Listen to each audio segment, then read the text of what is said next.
The Island on Bird Street, Chapter 1. I woke up. Father was sitting on the floor with a lit candle beside him. I was very sleepy and still in the middle of a dream. I yawned and tried to get back to it. Sometimes if you're not fully awake yet, it works. Mother once told me that you can do it if you don't look out the window first. But there was nothing to see in the window now anyway because it was dark outside. I wanted to know, though, what Father was doing on the floor.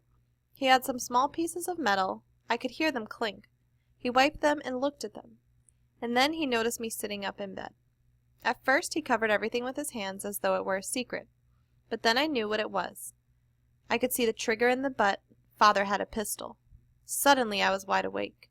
Was he going to kill some Germans? Mother still hadn't come back. She had gone to visit some friends in Ghetto A and never returned. That was a week ago, or maybe a week and a half. I didn't count the days because it would have made me too sad. At first we figured that she had been caught and put to work somewhere near the ghetto. Then we thought that maybe she had been taken elsewhere for a few days. In the end we began to believe that she had been transported to Germany. Not many people ever got letters from there, though, the Red Cross, and even if they did, they never knew if the sender was telling the truth or had been forced to write what he or she wrote. Father looked at me for a minute and then took his hands off the parts of the pistol. I started to ask him about it, but he put a finger to his lips, maybe because of the Grins who slept in the next room of the apartment that we shared, with them. I got out of bed and went over to sit by the candle on the floor. "Is it real?" I asked in a whisper. "Yes," he said, smiling at me, as though I hadn't known. Still, it was hard to believe. I had never heard of anyone in the ghetto having a pistol, and even if some people did, there couldn't have been many of them, maybe no more than 2 or 3. Although the fact was that I simply had no way of knowing. Children weren't let in on such things. "What are you doing with it?" "Cleaning it and oiling it in case I have to use it." "To kill Germans?" "Yes, Alex," Father said. I winced. "Tomorrow?" "No," he said. "Don't worry about it." Father hadn't meant to tell me about the pistol, even though I helped him do everything. I helped him build the bunker with the Grins and the little hideout in the ceiling that we made just for us, in addition to helping just to fix things around the house. But now that I had seen it, he was ready to show me how to take it apart and put it back together, how to clean it and oil it, and what to wipe the oil from before using it. "How come you know all that?" "I was a soldier once," he said. "You never told me." "It wasn't the happiest time of my life. I was lucky enough to make the army boxing team, but the other Jews had a hard time and I felt bad for them." It was an Italian Beretta with 7 bullets in its clip. Father took them out one by one and showed me how they were made. He thought for a while, and then as though suddenly making up his mind, he said, "I'm going to teach you how to shoot." He did. And even today if someone were to wake me in the middle of the night and want to know, I could tell him without a single mistake. A 1934 Italian Beretta, bore 9mm, barrel length 92mm, overall length 149mm, weight 680 grams. After that first time, we sat on the floor night after night while I practiced assembling and disassembling the pistol. Father showed me one thing after another, how to cock it, how to open the safety catch, how to aim.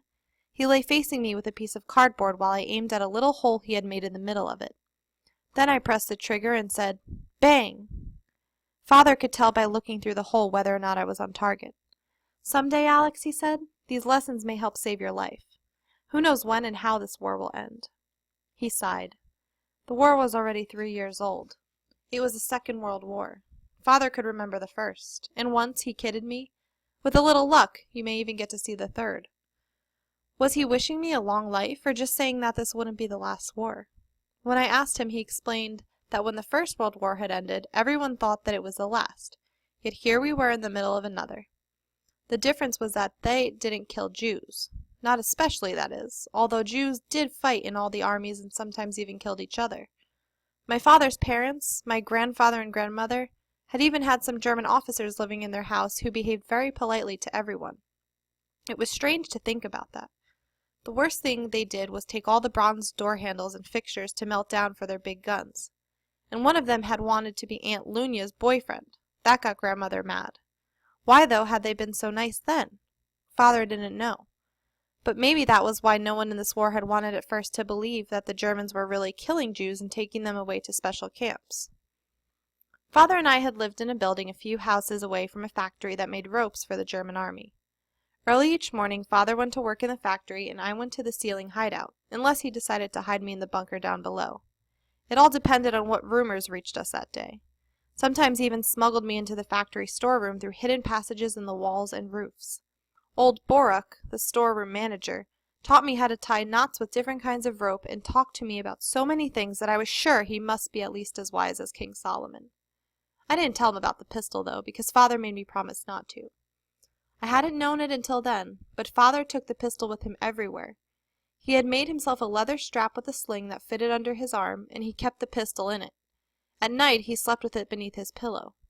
He wasn't afraid that the Germans would find it on him. No German ever dreamed that a Jew working in a factory or walking down a street might be armed. Even when they rounded up Jews for transport by train to what they called work camps, they never searched for hidden weapons. Boruk watched the storeroom and made tea in a little electric kettle. He kept a list of the bales of rope that came in and went out. The bales were loaded by 2 workers from the factory onto a truck driven by a German soldier. Sometimes the driver was a blonde soldier who used to offer Boruk cigarettes, although Boruk never offered him tea. Sometimes it was a redhead, who shouted at him and made him carry bales, too. Now and then the redhead even kicked him. When they were gone, Boruk would wipe the sweat from his face, sit down with a groan, feel the inside of his left leg right above the shoe, and grumble something to himself. One time I asked him, "Does your leg hurt you, Boruk?" He looked at me hesitantly and rolled up his pants leg. Stuck into the shoe I saw a large kitchen knife. Some day old Boruk is going to settle accounts with at least one German. Some day I began to say, and caught myself just in time. I had almost given away the secret. "Some day I'd like a knife like that too," I said in the end. "You're too small for such things now," he said. "But you'll get your chance when you grow up." It wasn't that simple to kill a German. Not that it was difficult, because it would never have occurred to any German that a Jew might try to kill him. The German in charge of the storeroom, for instance, kept his pistol in a closed leather holster on his belt. He would have to open the snap before drawing it, and by then Boruk could stab him. From behind would be the easiest. It might not be the gentlemanly thing to do, but Father once said to me that you didn't have to fight fair against the Germans because they were the first to break all the rules. Only Father couldn't use his gun any more than Boruk could use his knife, because if anything ever happened to one single German in the factory or the street, the Germans would kill lots of men, women, and children to make sure it didn't happen again. A retaliatory action, it was called. And so no one dared do anything. How could you be responsible for so many lives just because you felt like killing a German? "We don't even know for sure if the rumors of Jews being killed in the camps are true," Father said. "We do know," said Boruk.